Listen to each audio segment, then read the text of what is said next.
Hi, everybody. Thanks for joining us tonight. We're very excited to have Taylor Orth and Carl Bialik from YouGov with us for our online workshop. My name is Charlie Riemann. I am the chair of the programming committee for NYAAPOR. And I'll talk through a few slides before I hand it over to Taylor and Carl. Okay, first, we'd like to thank the NYAAPOR chapter's gold level sponsors, NORC, SSRS, Ovation MR, Recon MR, and IBM. At the silver level, we'd like to thank Edison Research, GDCC, Global Strategy Group, Queens College, and Ivy Exec. And then at the bronze level, Marketing Systems Group and Bauman Research and Consulting. Right. We'd also like to remind everybody to sign up for the next event. It's going to be in person on June 28th in New York City at a great venue, the Frying Pan. We'll be honoring Gary Langer as this year's winner of the Harry O'Neill Award. And we're very happy to have John Krosnick giving the introductory comments as well. So it's a great chance to come out in person, meet if you haven't met Gary and John, and to chat with everybody. You can sign up on Eventbrite. Members are free, non-members are $25 prepaid, and the event is sponsored by Edison, Recon, MR, and GDCC. Okay, so that's June 28th at 6 o'clock in New York City. Okay. Tonight, we're very excited to have Taylor and Carl, as I mentioned, from YouGov. Taylor is the senior data journalist at YouGov, and Carl is the politics editor and vice president of data science. For those of you who are able to join us at our virtual roundtable last month, Taylor participated in that, had some great tips. So we thought it would be a great idea to have her back and Carl join as well for a hands-on workshop tonight. So I'm going to hand it over to Taylor and Carl, who are going to kind of give you the rules of the road for tonight and head into the workshop. Okay.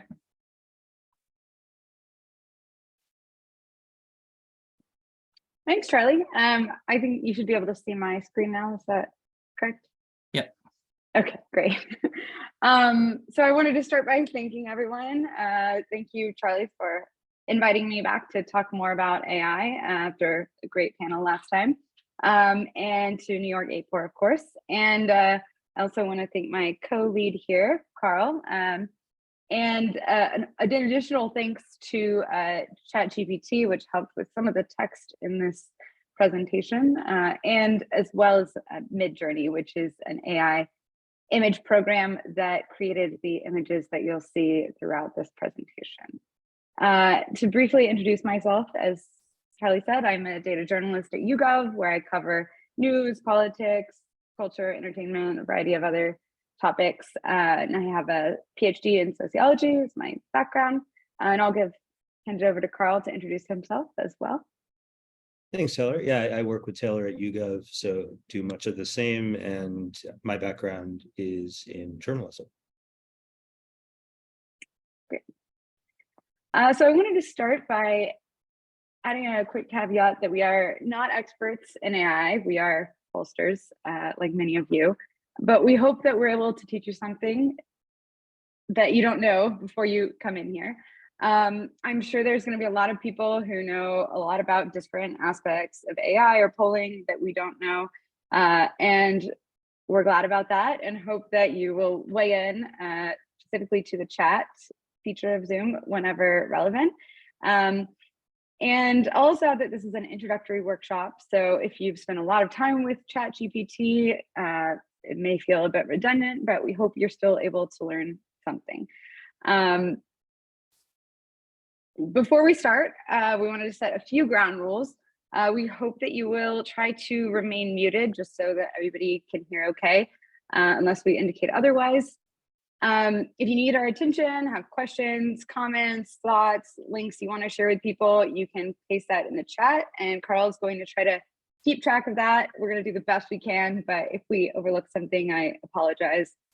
About 20 minutes into the session, we're going to try out splitting up into breakout rooms in order to give you a chance to try out the tools yourself and have an opportunity to talk to other people who are also trying them out in more of an intimate setting than in this big group. Cameras are optional, though for the breakout rooms, they are somewhat recommended, just makes it a little easier to talk to people, but it's up to you. And for those breakout rooms, we're going to ask you to focus on some topic of interest to you when you're using the AI. So if you want to go ahead and start thinking about that, it can be something you're working on now or in the past or in the future. So just throwing that out there before we get started on that. And Carl's going to send out a link now in the chat to a Google folder that contains some materials you might want to be referring to throughout the workshop. The first is a link to a PDF of this presentation, in case I skip ahead too quickly for you and you want to go back and look at something again as you're doing the interactive portion. There's also a Google Doc with some tips and instructions, as well as some example writing prompts for ChatGPT. And then there's also a link to a Google Sheet with some sample open-ended data that you can use to test out some features later on in the workshop. So thank you, Carl, for sharing that. And for people who aren't here yet, he'll be sharing again later throughout. Okay, let's dive in. So first, I'll just briefly go over the schedule. We're going to spend the first 20 minutes or so giving you a quick introduction to AI as well as ChatGPT.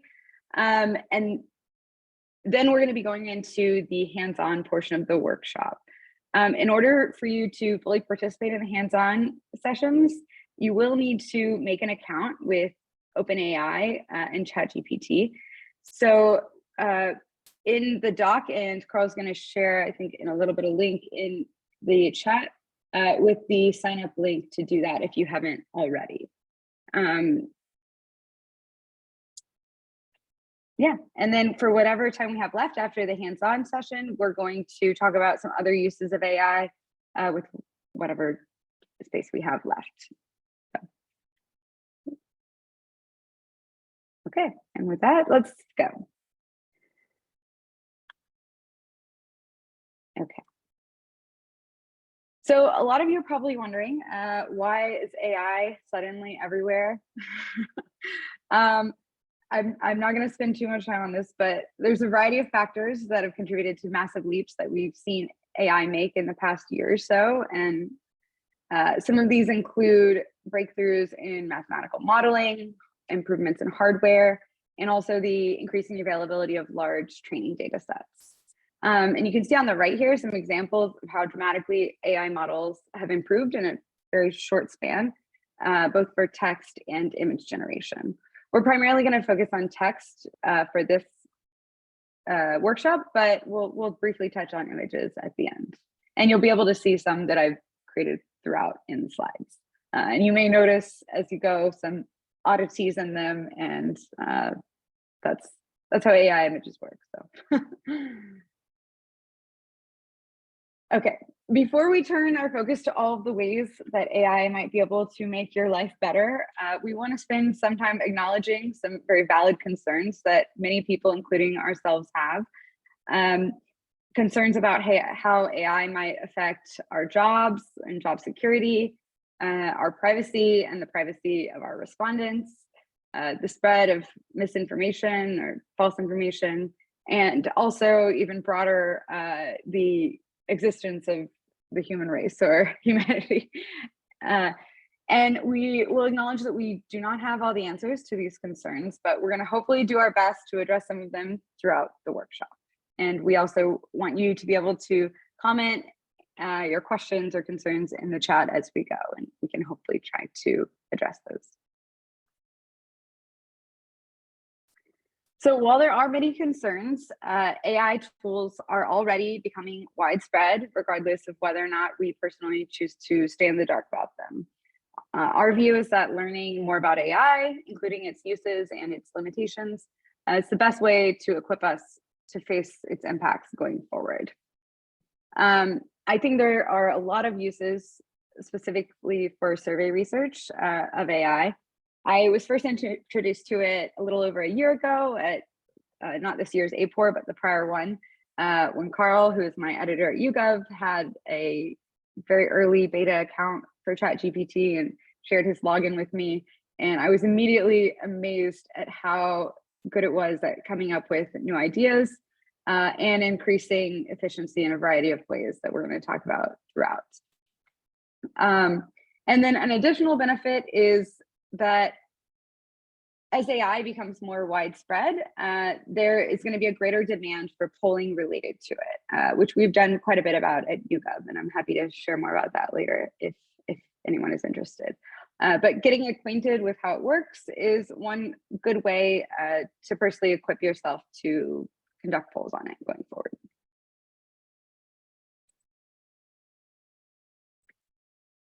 So very briefly, was going to touch upon how AI works, specifically large language models like ChatGPT. Most of these models have the same general basic objective function, which is given a sequence of text, guess what will come next. That's the easiest way to say how they work. And these models are trained on really large corpuses of data that are sometimes fine-tuned for specific tasks. And a lot of times this data is coming from the internet and a variety of other sources. And this allows the models to understand context and generate coherent responses. You can see here in the example where you can type something in. I wrote election polls are very blank, and you can see what the probability of the next word will be. Unfortunately for us, the next word, most likely word is unreliable, but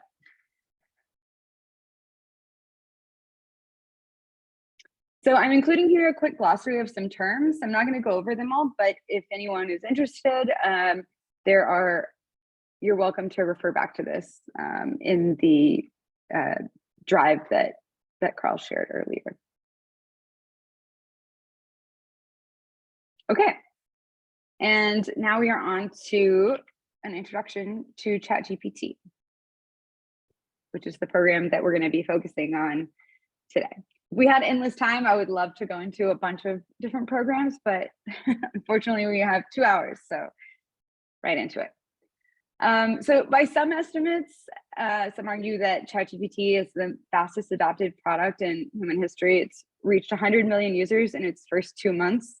By comparison, it took TikTok about 9 months and Facebook about 4.5 years to reach the same level of adoption. And if, as I said earlier, if you haven't already, go ahead and get started on signing up for an account because you're going to need it later in the workshop. ChatGPT is available on the web, as well as there is an iPhone app that you can use, though for the workshop, we suggest using the web-based browser. The basic idea or how it works is that you'll enter a prompt and you'll receive a response. Once you log in, you'll see it's basically, as I'll show in a later slide, kind of a chat function. So once you get a response from the AI, you can reply again with follow-up prompts or instructions, and you'll get more responses.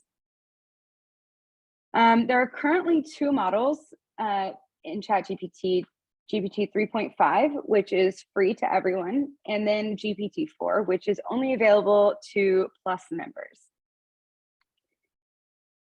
And ChatGPT Plus, which you may have seen emails prior to this workshop suggesting that you sign up, it costs $20 a month, which is quite a bit. But for the purposes of this workshop, it's possible you can sign up for 1 month and see how you like it. Or at the end of the workshop, if you're not sure, you can wait until the end. And then if you feel like this is something that you'll use, then you can sign up. But either way, you'll be able to participate in the workshop regardless of whether or not you sign up for GPT Plus. But I'll just throw out a few benefits of the Plus account. The first is plugins. So these allow you to connect ChatGPT to the internet and other third-party applications. With ChatGPT 3.5, the training data only goes to 2021. So if you're looking to do polling or get information about recent current events, you're not going to be able to do that with the older model. You're going to need the newer one. There's other features that will hopefully be available to more people going forward. One of them is Code Interpreter, which allows you to upload and analyze data. That's only available to select users. So if you sign up for Plus, you most likely won't have this right away, but hopefully in the near future you would. There's also other third-party plugins that are useful for things like importing content from PDFs, websites, or other data sources. I'm not going to vouch to the security or privacy of these plugins because they are from third parties. But if you're using all data that's publicly available, then that should be less of an issue. And just to point out how much better ChatGPT 4 is than the 3.5 model, in a simulated bar exam, GPT-4 scores around the top 10% of test takers, while 3.5 scores in the bottom 10%.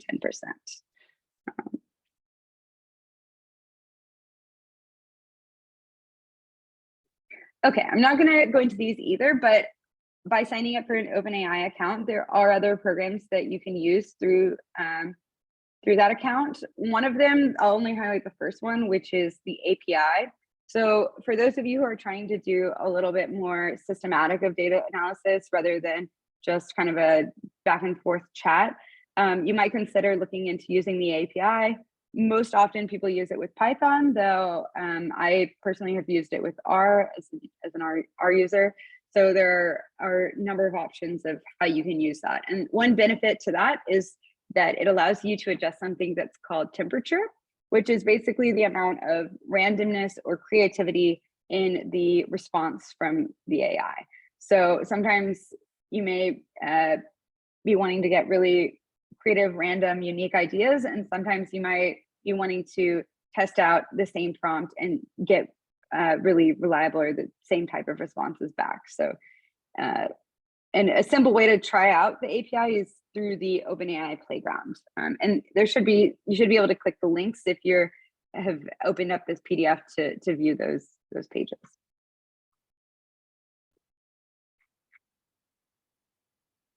Let's see, I see we have a question.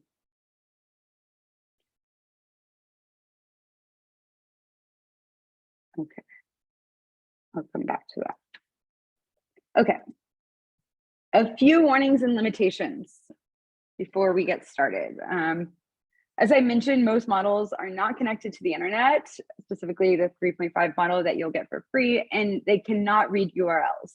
And this is something people are often duped by, because if you enter a URL and it has a few keywords, the AI will act like it understood and read the article, when really its analysis or summary is based purely off of the words in the URL. So just fair warning. There's also some limits on the length of inputs and outputs, and these are measured in tokens, which are roughly the size of a word.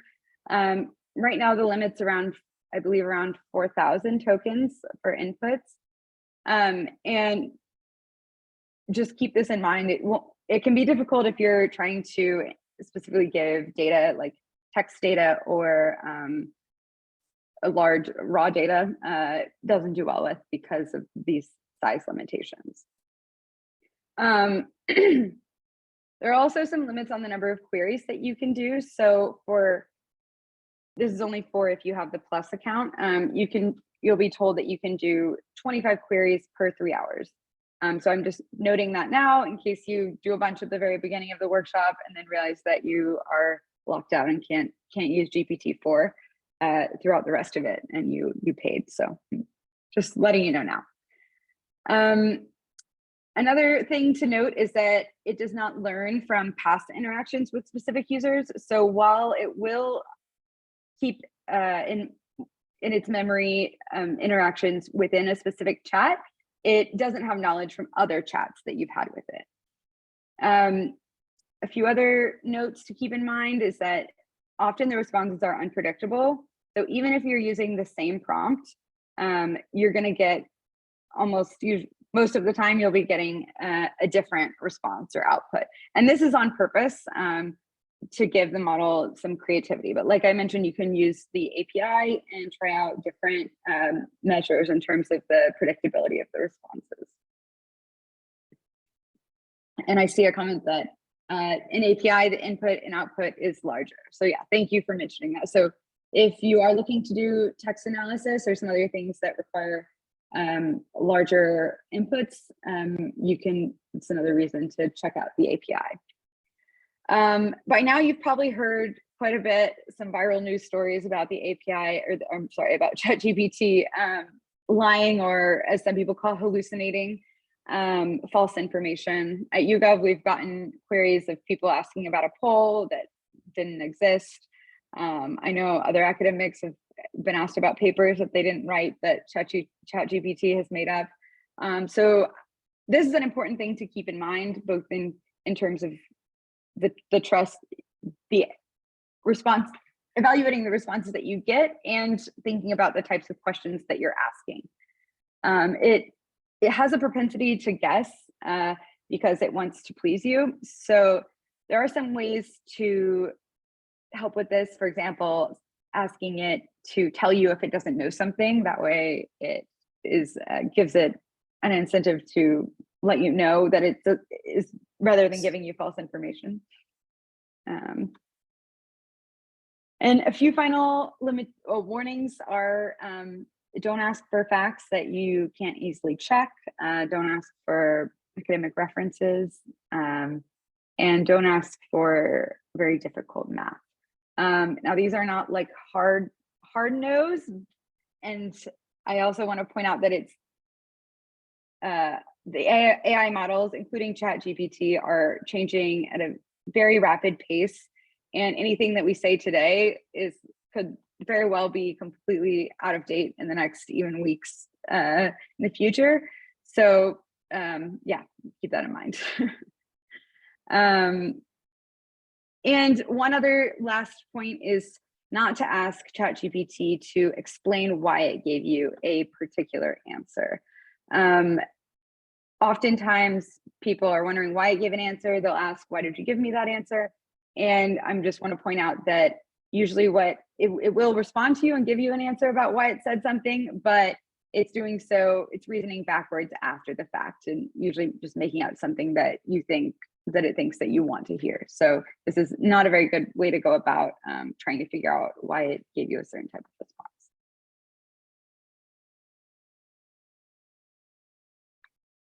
Okay. Now we'll do a quick intro to prompt engineering before we move on to the interactive portions of the workshop. So very briefly, prompt engineering is basically the process of writing a prompt that will give you a desired output. The basic idea is to think about what you want the AI to do for you, and then to put that request into words. And the best way to use AI systems is not to necessarily craft the perfect prompt. There's not going to be one size fits all prompt that will work for everything you do, but rather to use it interactively. So it's a process of trial and error. You want to work with the AI rather than trying to issue one single command that will do everything for you.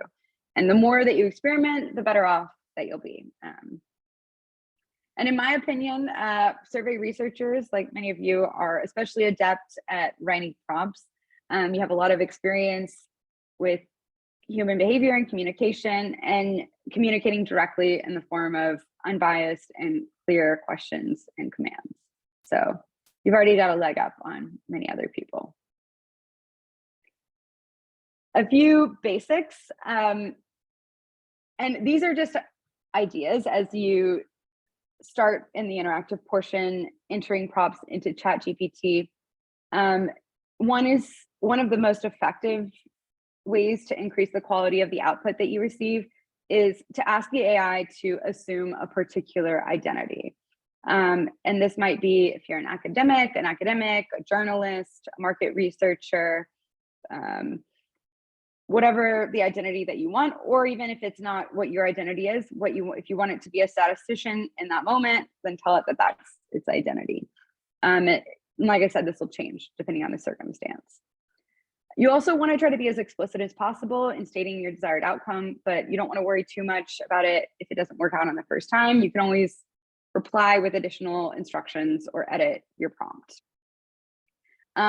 Other quick tips, which I won't go over all of these, but is to specify the tone or voice of the response you want. Giving examples is also a really easy way to get the types of responses that you want.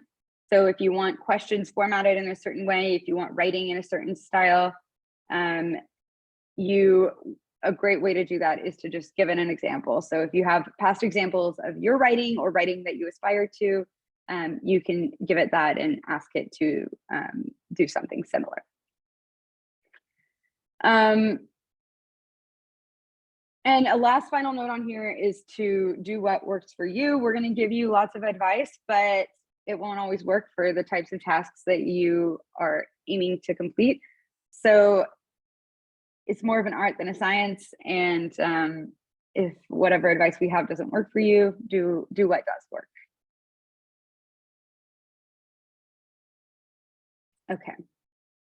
And here's a few these are just a few ideas for things that you can ask AI for before we dig into some of the more specific polling related uses. And you can refer back to this on your own. Okay. In terms of, we're going to begin the hands-on session now. So we want to make sure that everyone has access to ChatGPT. So if you don't, I would suggest sending a message in the chat to ask for technical support. And like I said, you don't need to have a Plus account, just the free account will be just fine. So give everyone a second. And I'll just throw out a few tips on using the platform before we move on to the next phase. After we do breakout rooms, we're going to come back and talk about some things that we learned. And one thing you might want to do is share in the chat. Let's say you learned something interesting or found that a prompt worked especially well or didn't work very well. One way to share that is next to each chat, which will be over here in the left column of this little screenshot, you'll see a little outgoing arrow, and that will allow you to copy a link to your conversation. And if you'd like to, you can place that in the chat here if you find something interesting, or in your breakout room to share with others whatever you found. If you're worried about privacy concerns, something that you can do is on the bottom near these like 3 little dots near your name, you can turn off the chat history and training, which prevents the things that you enter from going into ChatGPT's or OpenAI's training data. And if you want to use the browsing or plugins, if you're a Plus member, you can enable that there as well. Anything I'm missing here, Carl? No, I think you got it. Okay, great. So the first thing we're going to focus on today is brainstorming survey ideas. So a few tips are included here. One of the top ones is to ask for a list. So if you ask for one idea, you'll get one idea. But if you ask for 10 ideas, you'll be better off because you'll be able to narrow them down with your own judgment. Other quick tips are to use some descriptors of the types of ideas you want, or to ask it to even generate certain hypotheses on a specific topic. We're going to try to focus only on idea generation in this session, not actual question writing or drafting, which we're going to focus on next. So with that, we will be going into breakout rooms. We're going to put you in these rooms for about 5 or 6 minutes. What we ask is that first you take a few minutes in the room to try out the program on your own and get some responses. Like I said, it's an iterative process, so you want to chat back and forth with it. First time, you're likely not going to get what you want. Then you'll discuss with your group what is and isn't working. And if you have a question for us, you can return to the main group at any point. If you want to save time on introductions, you can add your affiliation to your name in Zoom to kind of give people a little bit of background on yourself. And one other thing is that Carl and I may be dropping into the breakout rooms just to check on everyone and see if they have any thoughts or questions as we go. And we'll rejoin at the end, and we'll see how the breakout rooms went, if people are enjoying them or not, and we'll adjust from there. So with that, I will turn it over to Carl to give the breakout rooms. And as I said, refer back to the doc that we sent as well. It has example prompts for each session that we go through.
Okay, great. I think everybody is trickling back.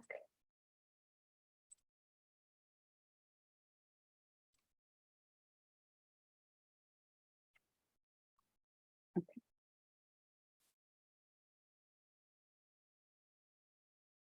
So that was very quick, but I wanted to check on how did it go for everyone? I know some of you, this was probably your first time interacting with ChatGPT, so it can be overwhelming, or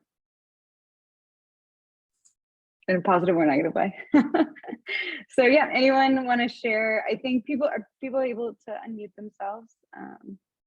Yeah, I just played with some stuff, like asking it to describe like biases of survey research and stuff like that. And then it gave a pretty good answer. Then I asked it to, change it to a more general audience, a broader audience. And then I asked it to do it for a academic professional researcher. And it did. I mean, it kind of like took something like, something was like construct validity, and then it was kind of unbiased and objectivity, and then it was like fair and honest at each of the 3 different levels or something like that. I thought it was pretty cool. Awesome. Yeah. Taylor, this is John Neenstead here. I'm going to speak for our room, and anybody else in our room wants to contribute is fine. I went immediately to say, create a biography for me, and I have a pretty unique name.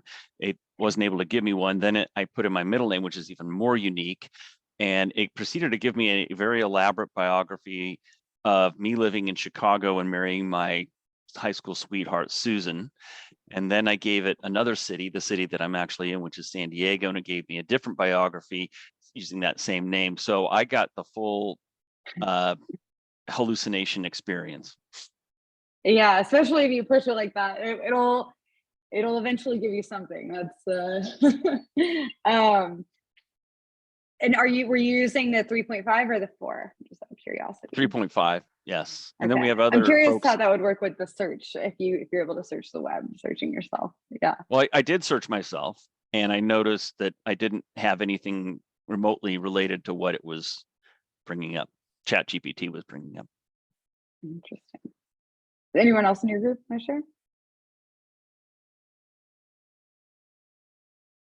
Or other groups? I asked it to compose survey questions for a topic that we're currently working on, and it looks like almost like an early draft of the survey that we actually have. So that is pretty interesting. It's good to hear.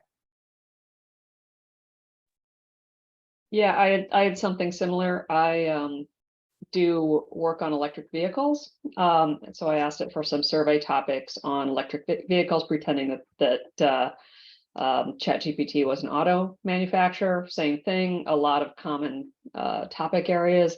And then I made it went hard. I thought it'd be harder. I asked it to design a research study. I pretended it was a utility and design a research study on managed charging programs where the utilities control your charging. And wow, yeah, it came pretty close to a lot of the work we're doing. So impressive. Great. Very cool. Yeah, that's great how you asked it to take on those identities. That's really useful. And if you do have a publicly known identity, if you have a large internet presence, asking it for ideas specific to you, in some cases will work, and some it will hallucinate occasionally. So yeah, that's great. Okay. Well, if you want to share, you're welcome to drop in your ideas in the chat. We're going to do one more breakout room before we take a break. So this next session, we're going to focus on writing a questionnaire. So I know some of you might have already started to skip ahead to this, but here what we're going to do is ask for questions. And some things you might notice is it might give you, a lot of times I notice it would give me all open-ended questions when I'm only looking for, multiple choice type questions. So some tips here are specifying a question type. If you want specific response scales, the question style that you want, if you're working for a specific company that has those sorts of things are public. And then formatting, if you want the questions where the questions on each line and the response options afterwards. And you can either choose to continue the same chat that you're already having on the same topic, or you can start a new chat if you want to do a new topic. So we're going to break out into another breakout room for another 5 minutes or so, hopefully with the same folks. Is that? Yeah, I'll get that started. And I was just going to say, it sounds like you said that some people already have generated questionnaires, so you can have fun with that now and say, make it longer, make it shorter. I hate the style of the response options. Do it again. Just, see what you get with different follow-up prompts. And one of us will be circulating again in the breakout rooms.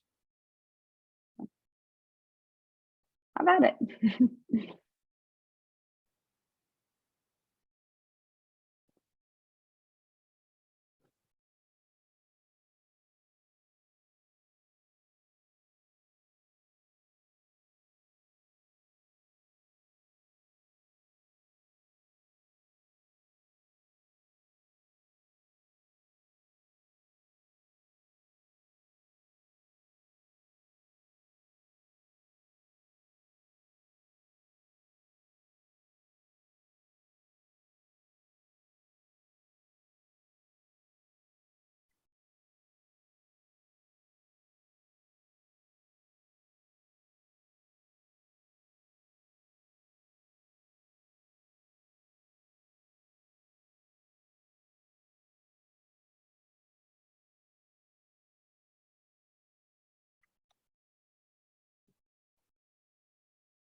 Okay, just wanted to give everyone another opportunity. I know these breakout groups, they feel really short, at least to me.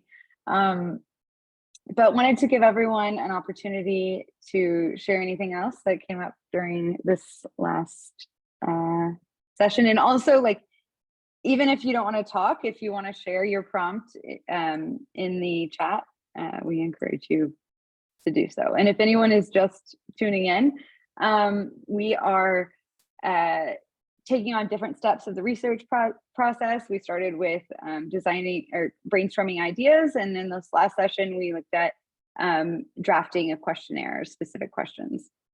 So anyone have anything they want to share or learned in this last session?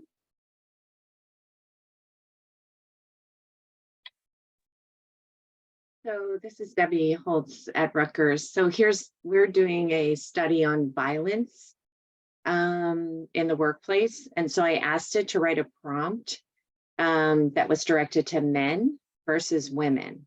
And it definitely used different phrases. Like for the men, it used things like line of duty. For women, it used the words were in your official capacity. So it was gender sensitive, which was kind of interesting. It didn't change the survey questions when I asked it, when I changed the audience to whom the survey was directed, but the prompts, it did a pretty good job in terms of recruitment prompts and changing it by when I changed the audience to whom I was recruiting. Interesting. That is interesting. Yeah. Yeah, so it can go both ways, right? It can be useful for targeting audiences, but there can also be built-in biases in terms of how it might speak to a particular audience. So interesting.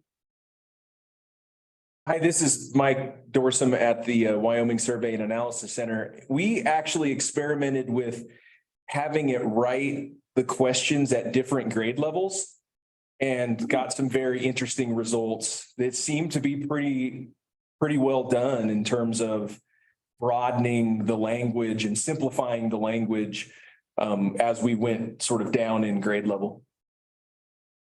Wow, that's a cool use. Yeah.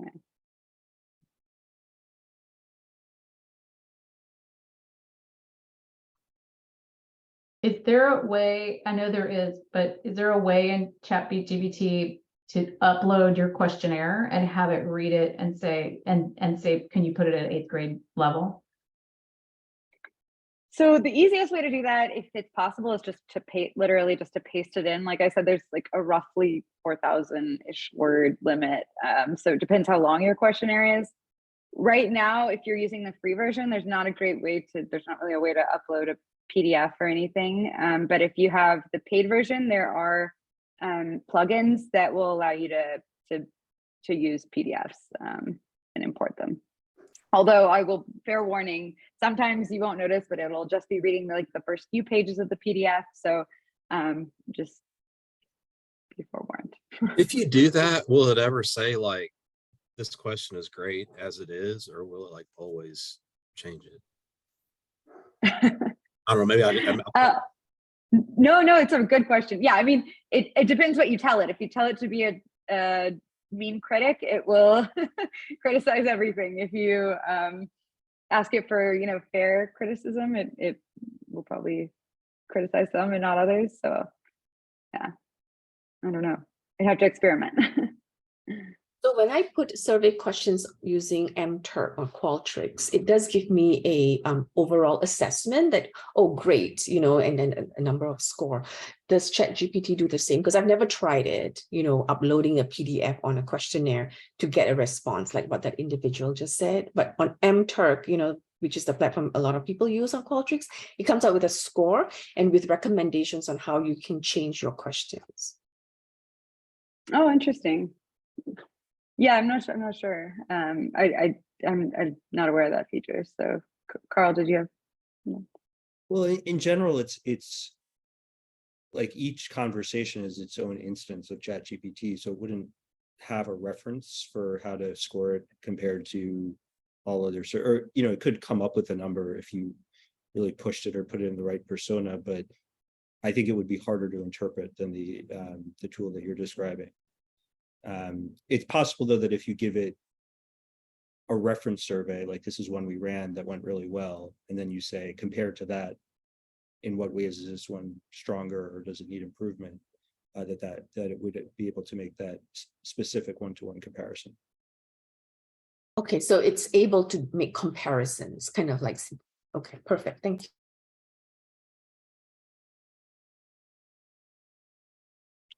Okay, I think we're gonna do a 5-minute break now. And then when everyone comes back, we'll head on into the next session. So thanks everyone. So we'll be back, let's see, at 5:02-ish, 5:02, 5:03.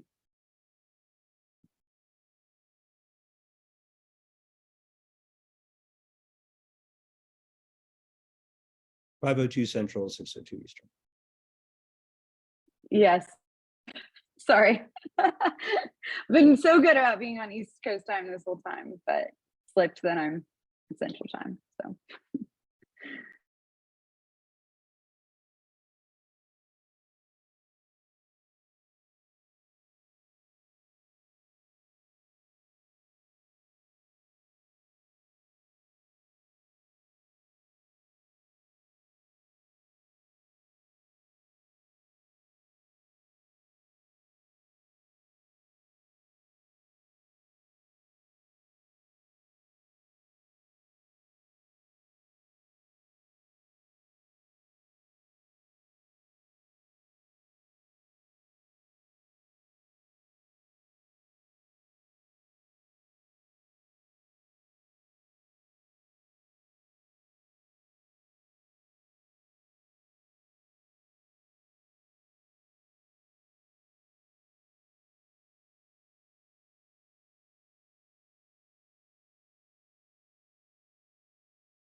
Okay.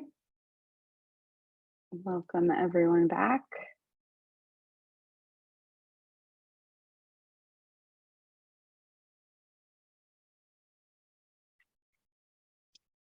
We're going to go ahead and get started on the next session, which is going to be about analyzing and visualizing data.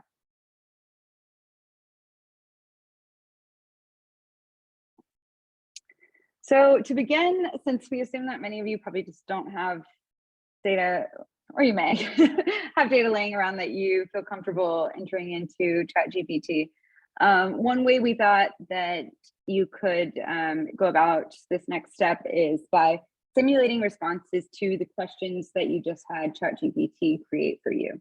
So this doesn't always work the first time, keep in mind, but one thing that you can do is to ask ChatGPT to come up with simulated results to the questions that you produced. And you can ask it to put it in a table format or however, but this is one way to just like get some data in order to move on to the next step of kind of analyzing and visualizing it. And here you can specify the sample demographics, like if it's going to be a survey of Americans or of students or whoever, in the format that you want the results in.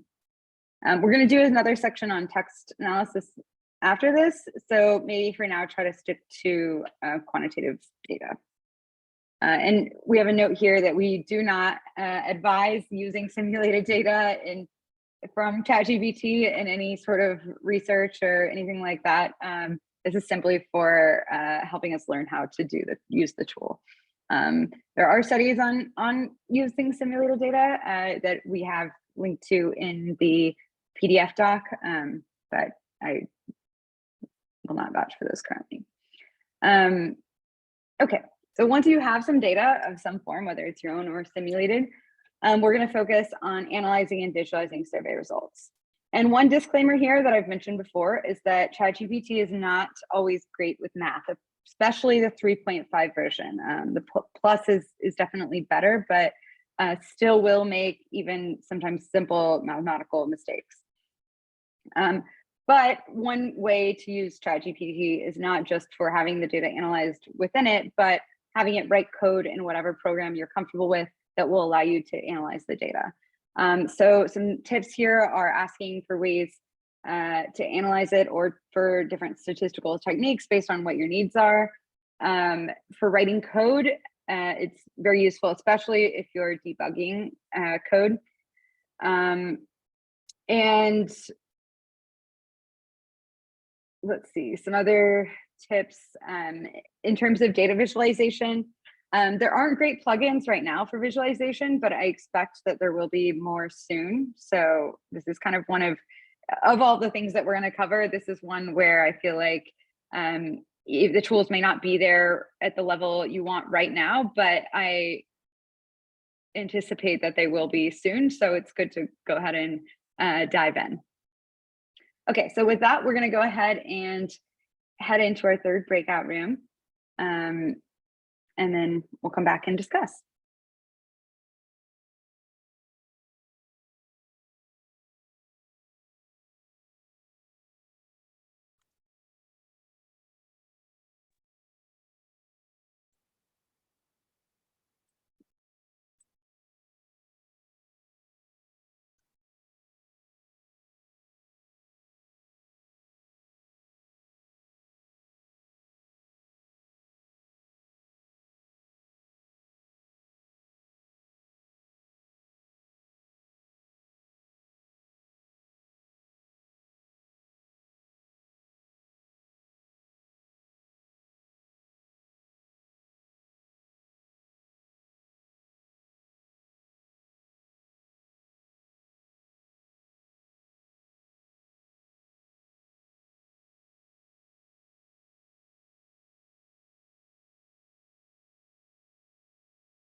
yet?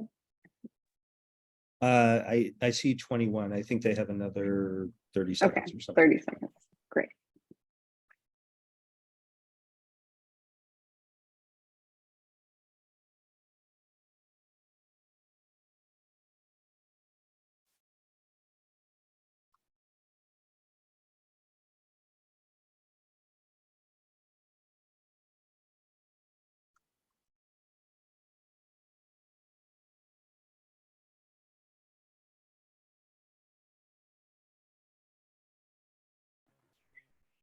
Okay, welcome back, everyone.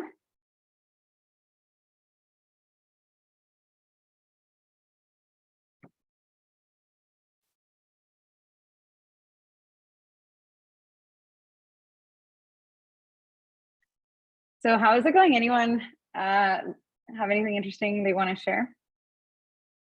Or questions? We also are open to any questions as well. I think our group had difficulty understanding how to get ChatGPT to simulate survey responses and provide it in a format that was useful, because they would, if you asked it to simulate responses, they would just like put it in the text box with commas, like A, comma, B, whatever. But so is there any tricks for how to get it in a format that you could use to, like, you know, mock up data to make graphics or something like that? Any thoughts on this? It can work with a lot of types of data. So it just depends if you're continuing the analysis all within ChatGPT, it doesn't really matter what format it gives it to you in. If you check out the Google Doc that is included in the folder that Carl shared, there's some sample prompts in there for each of these steps that you can try out.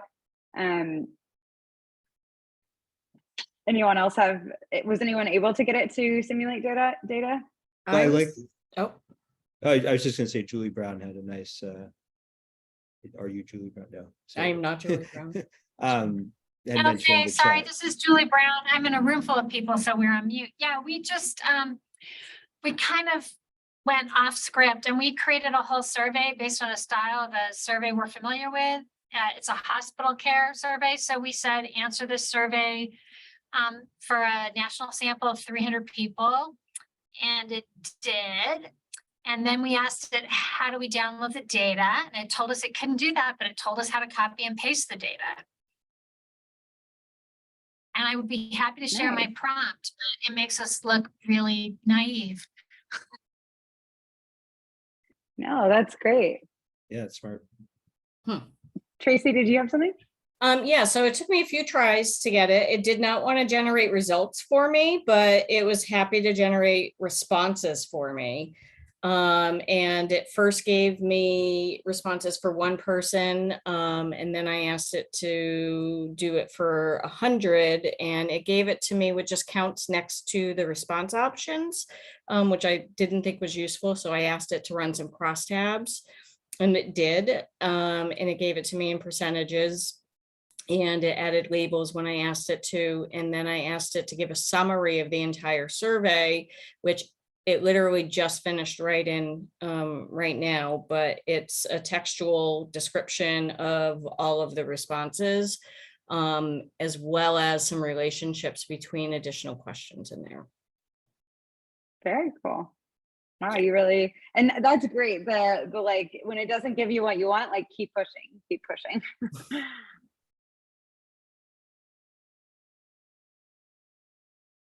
Okay, for the sake of time, we're gonna keep going, but if you have other prompts you want to share, please do so in the chat.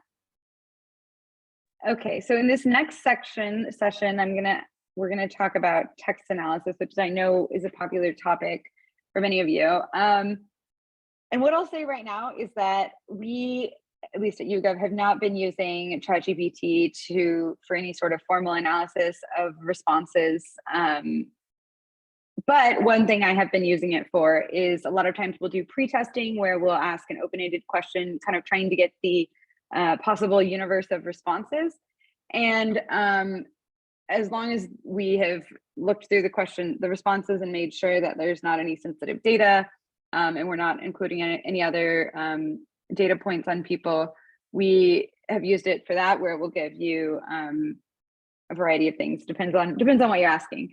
But one thing, because I know many of you probably don't have text data laying around, we are going to share in the chat, which I have the link right here. Carl, do you have it though?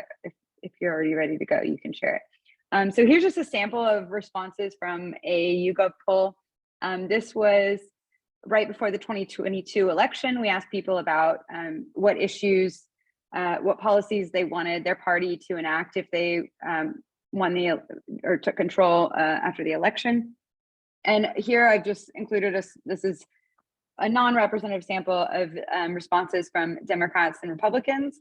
So one thing you can try here is you can try writing a prompt asking it to do something like compare the responses of Democrats and Republicans, or identify major themes, or ask it to count the number of times it finds a certain policy. So what you'll do is you'll try to copy and paste the data that's in this spreadsheet into ChatGPT. It should be within the word limit, but if you have issues with that, I recommend just like taking a smaller sample of it. Or if you have your own data that you feel comfortable trying out, you can do that as well. So we're gonna go back to breakout rooms. I think this might be our last one. And then we'll come back and discuss. And if you want to work on other things in the meantime, that's okay too. So thanks, Carl.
So I'm wondering whether you got the same information, because when I did the whole thing, it says it was too long, so I took only half of it. Did you have that same issue, or was yours okay? Did others have an issue with length as well? Few people nodding. Yeah. Yeah, just so a I pulled little- up an example here. I did. Go ahead. Sorry. If I didn't include the first 3 rows and just did the 2 columns of data, it worked. Okay. Slightly over then. Yeah, so And then here's an second- example with the prompt that was in the doc. Sorry, go ahead. I want to make Sorry, sure my I second hear question was just like, how was ChatGPT able to see that there was 2 columns? You know what I mean? Because sometimes when you have data set, it might have like 10 columns, right? Because depending on how many variables you have. Yeah, if you're having a lot of columns, then it's likely that the data probably won't fit, but it's pretty, I'm not exactly sure how it works, but it's pretty good at differentiating based off of spacing, especially when it's a pattern like this where it says the Democrat or Republican after every response. But there's other ways to format the data that would probably be more effective before entering it. But yeah, so I'll just share the example here that where I used the prompt asking it to list the number of times each policy was mentioned. So I entered the data and it did not count, but it did give me an overview of which policies were most likely to be mentioned by Democrats and which ones were most likely to be mentioned by Republicans. And then when I pushed it again to count how many times those issues were mentioned, it did give me a count. Now, whether or not this is accurate or not is something that you would have to check on yourself later. So you should not blindly trust any sort of counts like this, but it does kind of show what could be possible in the future as these things improve. So anyway, how did it go for everyone else? I would love to hear, was anyone able to get it to work and get something that could be possibly useful? I'm happy to share. Sorry, I'm trying to turn my video back on. I actually put in some real open-ended responses that we collected with the brilliant team at YouGov. And I even included survey weights, and it seems to be able to do weighted data. So it's like giving me the top themes by party weighted. And when the session ended, I was basically trying to prompt engineer to make it clean up the data a little more. So group together like responses a little more by default. And it seems to be working, but I think I have a few more steps before I can sort of be more confident. And then I'll validate this with sort of my own script in R to see how close they are. But it's cool. That's awesome. I'd love to know how it goes after the validation.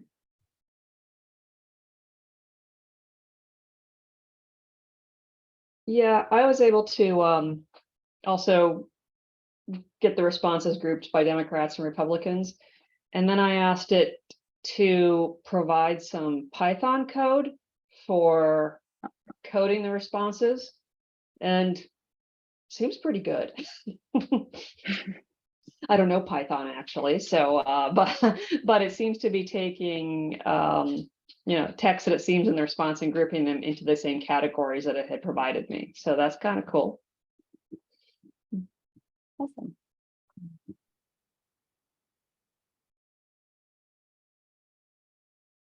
Great.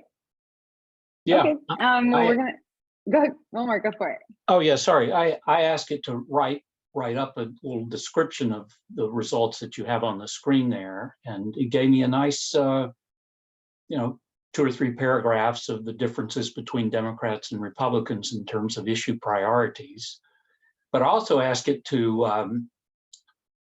order the table, descending order of frequencies. So it put immigration at the top for the Republicans. So, but it didn't do that the first time through. So you have to, like you said, you have to ask it to do. You have to give it in specific instructions. So. Great. Yeah, that's a good example of following up. Excellent. Oh, someone put in a focus group transcript. That's cool. Okay, great. Let me just switch back over to the PowerPoint real quick. Sorry, one moment.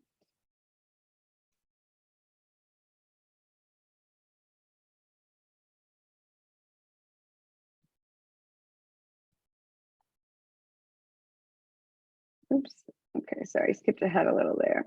Okay, so now we're going to look at writing and editing. We're not going to do breakout groups for this one, but I just wanted to share some tips on how you might use this. And this will probably be a lot of times in combination with some of those other steps. Like I know some of you have already dived into this. Someone mentioned, you know, having it write up a few paragraphs summarizing those open-end results. But I think the uses in terms of writing can be a lot broader. So things like, you know, even overcoming writer's block. If you have written the first half of a sentence and can't seem to think of how to finish it, you can enter it and say, give me 10 ways to finish this sentence. Asking it to rewrite things in different styles or tones. So you can say, write this in 10 different styles and then pick the one that you think works best. Asking it to tailor to a certain audience, outlining, providing critical feedback, and then of course a poem or creative story. One fun activity is to like put in an abstract of a paper you've written or a summary of something you've written and ask it to turn it into like a haiku or a limerick or some sort of fun poem. You might be impressed with that. As always, I just want to point out that transparency is really important when working with ChatGPT and other AI. So if you're writing anything that's going to be published or public, make sure to indicate in some way or another that ChatGPT or AI helped assist with that writing. Yeah, I'm sure this is going to become a bigger issue over time, but it's definitely something to keep in mind. Yeah, does anyone else have any thoughts or experiences having used ChatGPT with writing that they'd be interested in sharing?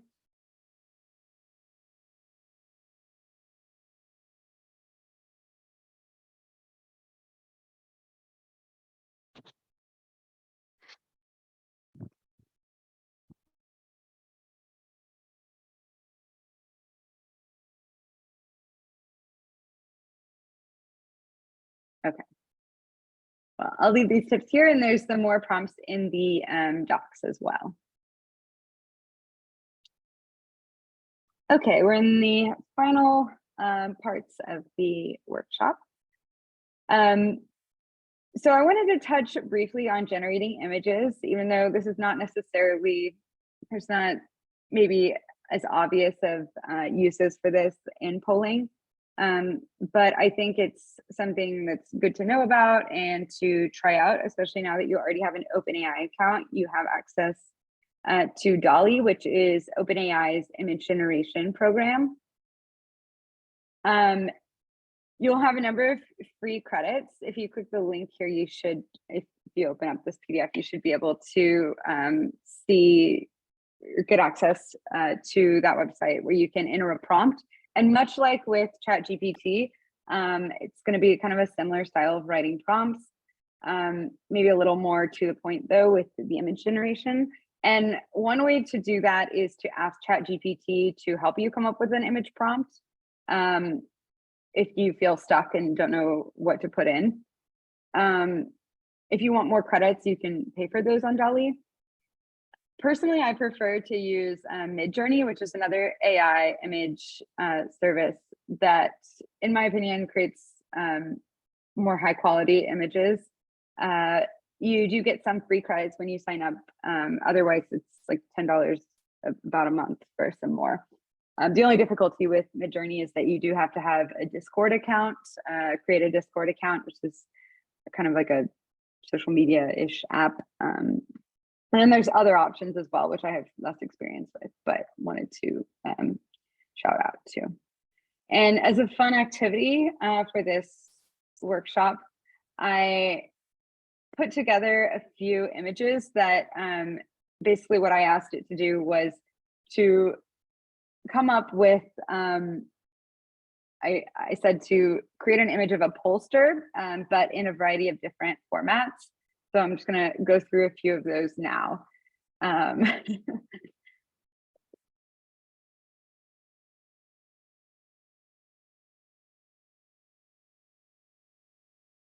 as you'll probably notice, there is bias in image generation AIs, given that it's trained on existing data. So if pollsters are usually represented as white men, a lot of times they're going to be represented that way in the images that we produce as well. So that's something to keep in mind. And you can work to ameliorate that yourself by asking it to give you more diverse images rather than what it might automatically give you.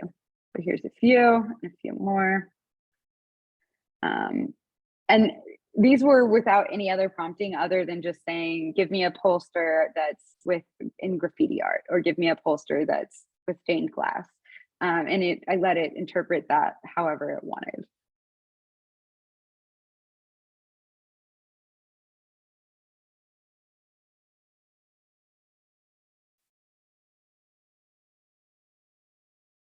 And like I said, going back to a few of the tips, some things to keep in mind about AI images is oftentimes they have some weak points, specifically with creating hands. You'll notice, let's see, in the stained glass image, when I was looking through, I realized, oh, he has like 6 fingers.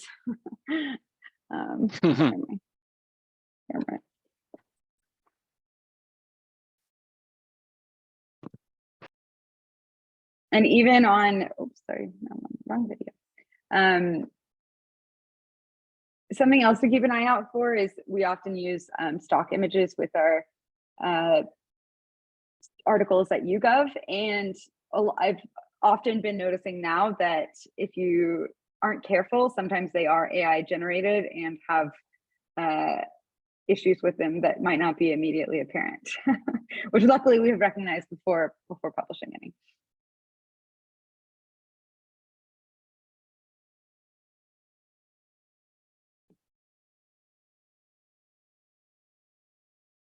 Okay.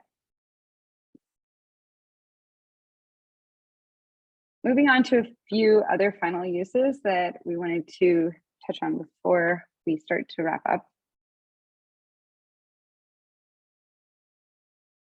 As some have mentioned, AI can be really useful for coding, particularly for debugging.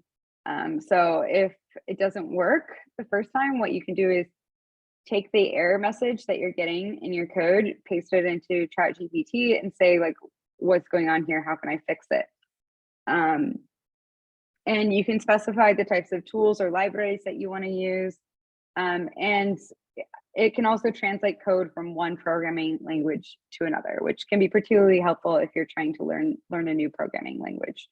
I didn't have much experience with Python, but once I got started with ChatGPT, I was able to have it help me install Python, get it going, and do some analysis, some simple analysis in it, even though I really didn't have much experience before. So I think one thing it's really useful for is for people who don't have much coding experience or are new to a language and want to kind of dive into that. It can also be helpful for commenting code. One thing that I often dread is after I finish writing a program, I don't like the process of going back through and adding comments so that I can share it with others and they can make sense of it. But ChatGPT is pretty good about interpreting what you're doing and being able to add comments to your code. So that's one area where I found it useful. I was going to turn over to Carl to talk about the transcription, text-to-speech sort of functions, because I know he's had some interesting experience. Yeah, I've only played around with these tools briefly, but there are a few of them in each of these categories already. I'm sure new ones to come, but the one that really blew me away was I think it's called 11 Labs, with their competitors that are probably doing the same thing. And I had to upload audio of myself speaking for at least a minute. So I recorded about 65 seconds of audio, uploaded it, asked it to create my voice, and then fed it text that I hadn't written and had it read it in my voice. And I chose the text of Serena Williams' article announcing her retirement last year from tennis. And it was uncanny. I think Taylor listened to it too, but this whole process took about 5 minutes. So there's obviously very nefarious uses of synthetic voices. There are plenty of us, I'm sure, on this call who have audio clips online of at least 60 seconds of us talking. And so anyone could, turn that into a recording that would sound like us saying something. But I could think of some practical uses if I were controlling it myself. So anyway, just another illustration of the power of AI. Yeah, it did sound just like you. I was also blown away. Okay. Teaching. So I know education is one of the most contentious areas when it comes to AI. And I mean, to my knowledge, currently there is not a great program that can detect AI written text that could allow you to separate out students who did and did not write their own assignments. So given that, many people are looking instead to train students to use AI appropriately rather than banning it. And we've also done polling on this, asking Americans their views, and that does generally seem to be the consensus that educators should focus on training students in AI rather than banning it. If you're looking for ways to help your students kind of dive into it, using it to help study for tests is one thing that can be very useful. To simplify complex concepts. This use I've also found this to be really useful also in writing poll questions. We did a lot of polling on the debt ceiling recently, and that was something that I often found hard to translate into a brief survey question, and ChatGPT was pretty helpful with doing that, or other types of complex topics. And yeah, I'm curious if anyone else who does teach has had any experiences, with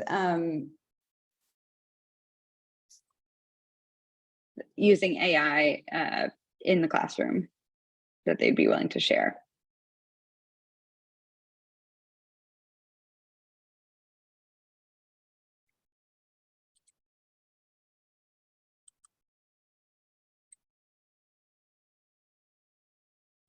I'll just say really quickly, I haven't done this myself yet, but during our this workshop, I have been asking ChatGPT to produce intentionally bad questions so that I could teach my undergrad research method students, what are some good and worst case practices for writing questions. And so it actually did produce the bad question and then also recommendations on how to fix them as well. So that's one potential application. That's awesome. Yeah, coming up with examples.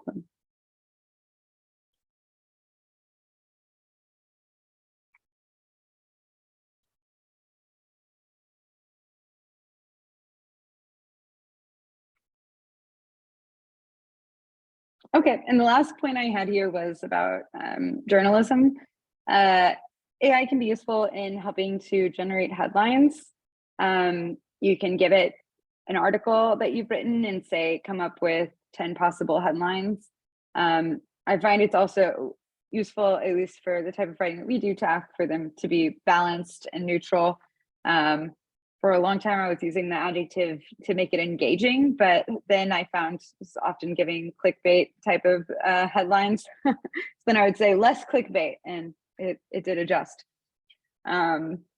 Generating interview questions, and lastly, drafting social media posts. So if you give it an article or a story that you've written and ask it to write a tweet about it, that is another useful application.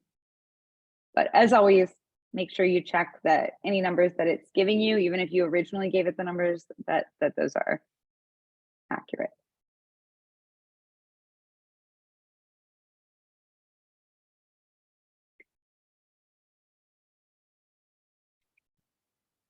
And lastly, we wanted to touch on some personal uses of AI.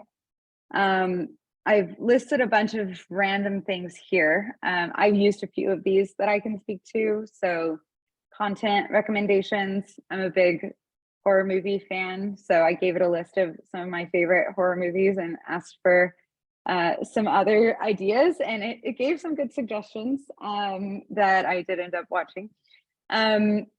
Others are like home repairs. I had to replace my dishwasher disposal, and I was very impressed with how it walked me through that process step by step. I don't think I could have done it without it. Other things, let's see, Carl, have you used it for any of these? I'm curious. Or others? I'd love to hear about personal uses. I've used it for trip planning. It's created a 4-day itinerary for me for my trip to England in September, focused on food and art. And it has told me the transportation I need to take to get there. And if you tell it to, it will do it in a way that makes sense so that you're traveling in the same direction. Very cool. Yeah, I think trip planning sounds to me like just about the perfect use of this, in that there's probably many different variations on an itinerary that could still be really good, and it's going to give you like a reasonable one, and you can also verify with lots of other sources. Where it's giving you like precise instructions on a dishwasher disposal, I'm glad and impressed that it was so useful, because I'm just worried about that it doesn't replicate, that it's trying to give you an answer even when it's not sure. So I guess like for some of these, I've been maybe too risk averse and haven't tried it for those reasons. But yeah, for something, we started with generating survey ideas, and that's a case where there are a lot of great survey ideas out there, and if it gives you 10 and 6 of them are good and 4 of them aren't, you still have 6 good survey ideas. So something like medical advice, on the other hand, is there might not be like lots of different possible good medical answers. advice, legal advice. I'm sure many of you probably saw the headlines about the lawyer who had the brief that included a bunch of fake legal citations and was reprimanded by the judge recently. So yeah. Oh, I actually meant to not have, I have medical advice on here, but I meant to have that on the list of don't. So, apologies. I guess it depends how high risk the medical advice is the issue at hand. I know, Carl, you've also had issues with asking it for restaurant recommendations and getting fake restaurants. Yes, that was Bard, not ChatGPT. I was asking for lists of restaurants in my neighborhood, and more than half of them didn't exist, but it gave me addresses and insisted they were there, and I was gaslit.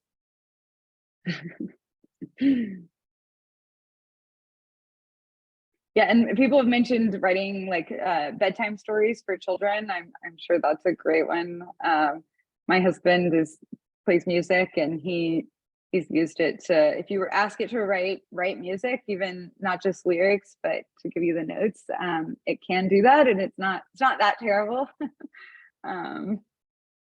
So that's another one. Yeah, writing songs or poems about practically anything. As I mentioned earlier, I think it's fun to give it like research and have it convert that into something more fun, like a song or poem. Okay. Well, that was our last main slide. So I'm gonna go to this last slide, and then I wanna get to some of these questions in our final remaining time. My last messages that I'll just throw out now are that we hope that AI will expand your capabilities and relieve you of some of your annoying work. I didn't mention it earlier, but one of the most common uses that I use for AI is if I'm programming something and let's say like each word is separated with a comma and I want it to be separated with a space, I can just paste it in and say, get rid of all the commas. These are things that could be done like in R in another program, but it can sometimes be easier to just use ChatGPT and use words to explain what you want rather than trying to have to write code for that. The best way to learn quickly is to use AI for a variety of different tasks and whenever you can. But we also want to say that you should keep in mind that most of these models are still very flawed, but they're constantly changing and improving. The types of prompts that might work for one program or one task might not work for others. So just keep that in mind.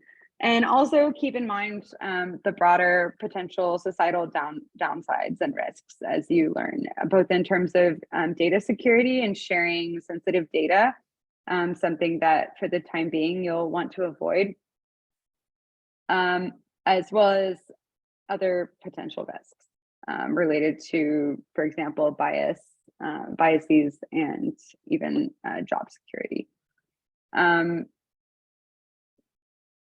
Yeah, so thank you all. And now we'll turn over to the last few minutes. Let's see, we've got about 7 minutes, to some questions. So let's see, I'm just taking a quick look at the chat. Carl, were there any thoughts? Well, sorry, how did I wonder if it was deleted. There was a question just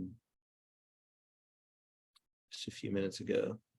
I know, what was it? I saw a good question. No. Yeah. No, that's not. Well, we'll open the floor if anyone. Oh, Scott Keeter just asked about the ethics of image generation. Is there a way to use it ethically? Well, that is a good question. And maybe I'll turn it back if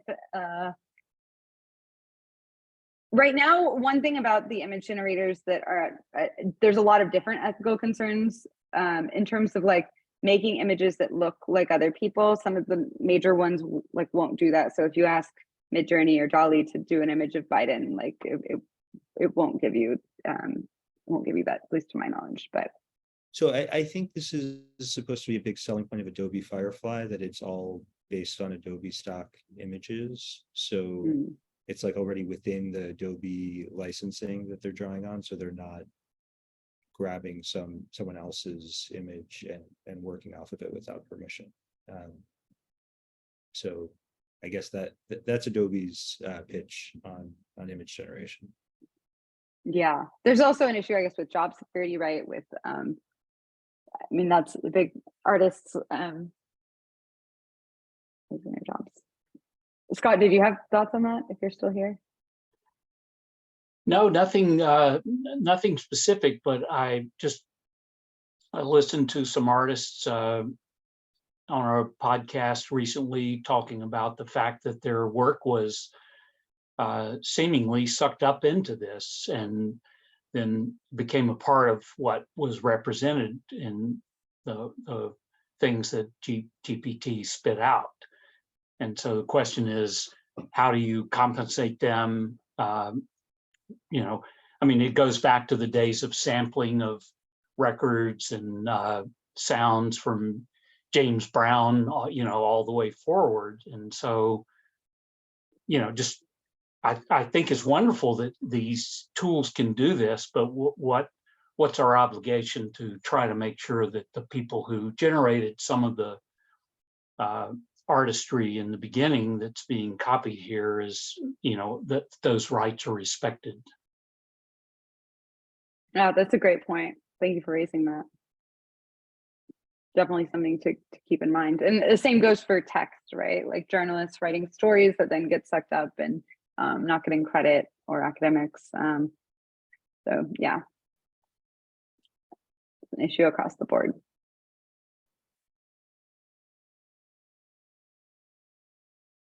Okay. Any other questions in the final time that we have? I know a lot of people, it's late in the evening for some of you, so I'm sure people are ready to head out.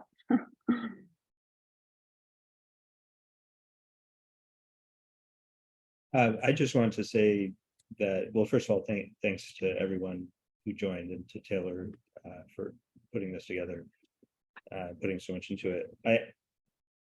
I know that there's so much that happened during this session that we don't know about because there's so many of you in breakout rooms. And so if there's anything you want to follow up with us, send us examples of what you did or what you do afterwards. I'm just putting in the chat now our email addresses. That's a great idea. Yeah, we'd love to hear from you, anyone working with AI stuff. Wow, and Bridget joined at 7 a.m. from somewhere. That's awesome. Thank you. And also, we're a team of 2 right now, but we are hiring a 3rd team member. So this is probably a group of people who are interested in the kind of work we're doing, which includes trying out these various AI tools. So you can email us for more information about that, but also put a shameless plug to the job posting. Yes, we're hiring a data journalist to do polling and writing on news and other topics. So if that's something of interest to you, or you know someone who it might be, please pass it along. Yes, thank you all very much for coming out. This is a crazy time for this technology, and everyone is just figuring it out. I was hesitant to take on this workshop because I was like, I'm not an expert in this, but you know, I think like with a little practice, you'll find that you can go a lot further than you might have thought at the beginning. So I want to wish everyone best of luck as you continue your exploration of this, and thank you for attending. Yeah, and thanks Charlie and NYAAPOR. Charlie, do you very much. We really appreciate it. Yeah, no, just a big thanks to you guys for setting this up. This was great. Thanks to everybody for participating. We'll make the recording available to everybody who signed up probably in the next few days.